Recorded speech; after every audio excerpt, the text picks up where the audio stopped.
हमारे साथ इस वक्त बात करने के लिए तमाम मुद्दों पर राज्यसभा सांसद बीजेपी से नरेश बंसल जी हैं। चलिए उनसे बात करते हैं। सर, जिस तरीके से बीते दिन देखा गया कि नक्सलवाद को लेकर चर्चाएं की गई, अमित शाह ने कहा कि किस तरीके से भारत से नक्सलवाद खत्म कर दिया गया। विपक्ष का कहना है कि नक्सलवाद खत्म करने में उनके बहुत से लोग शहीद हुए हैं। इमरान मसूद ने ऐसा बयान देते हुए कहा, तो इसको आप किस तरीके से देखते हो? नक्सलवाद मोदी जी के आने के बाद उसके प्रति जीरो टॉलरेंस की नीति अपनाने से और जो सरेंडर कर रहे हैं उनको विकास की मुख्य धारा में लाने से समाप्त हुआ है। समयबद्ध कार्यक्रम लेकर के समाप्त हुआ है। 31 मार्च 2026 तक समाप्त करने का लक्ष्य था। उससे एक दिन पहले ही आदरणीय गृह मंत्री श्री अमित शाह जी ने लोकसभा में चर्चा का जवाब देते हुए बताया कि देश से नक्सलवाद, माओवाद ये समाप्त हो गया है। और जब से 60-70 वर्ष तक माओवादियों के सहयोग से चलने वाली कांग्रेस की सरकारें नक्सलवाद को संरक्षण दे रही थी, मोदी जी की सरकार आने के बाद नक्सलवाद नीति बना करके खत्म किया गया है।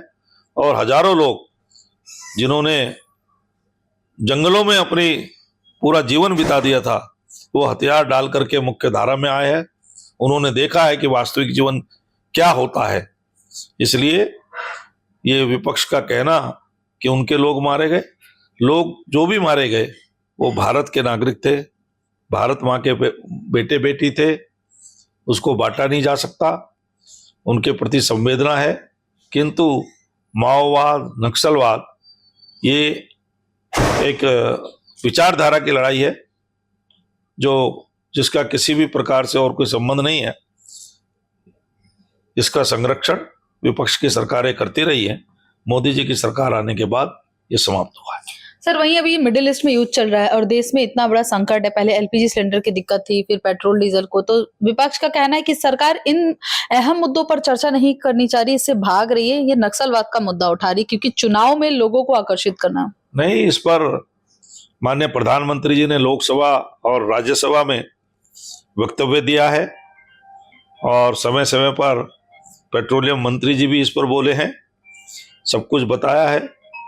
लेकिन देश में कोई समस्या न होते हुए भी, पूरा स्टॉक सबको मालूम है होते हुए भी, विपक्ष ने अफवाहें फैलाने का काम किया, जिसके कारण से कुछ पैनिक खड़ा हुआ।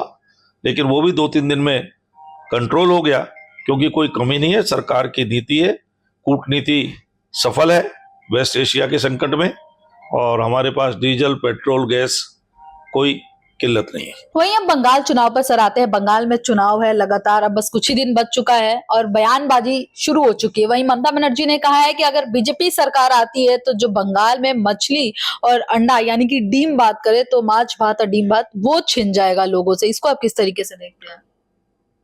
ममता दीदी चुनाव में हार को देखते हुए घबरा गई और घबराहट में ऐसे वक्तव्य दे रही हैं। जिस मोदी जी की सरकार ने फिशरीज को बढ़ावा दिया है, मछली पालन के लिए व्यवस्थाएं की हैं, पॉन्ड्स 75,000 बनाए हैं जिनमें मछली पालन हो रहा है, बंगाल नहीं पूरे देश में हो रहा है, उसको बढ़ावा देने का काम किया है, उसके एक्सपोर्ट करने का काम किया है। वो सरकार कैसे कर सकती है?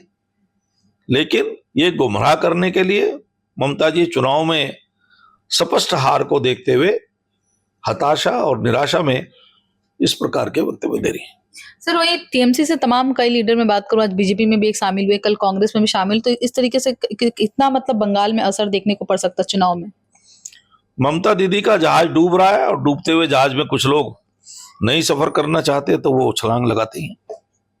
बहुत बहुत धन्यवाद। आप सुन रहे थे बीजेपी सांसद नरेश बंसल जी को। दिल्ली से राष्ट्रीय टीवी के लिए रिया पांडे, कैमरामैन कन्हैया के साथ।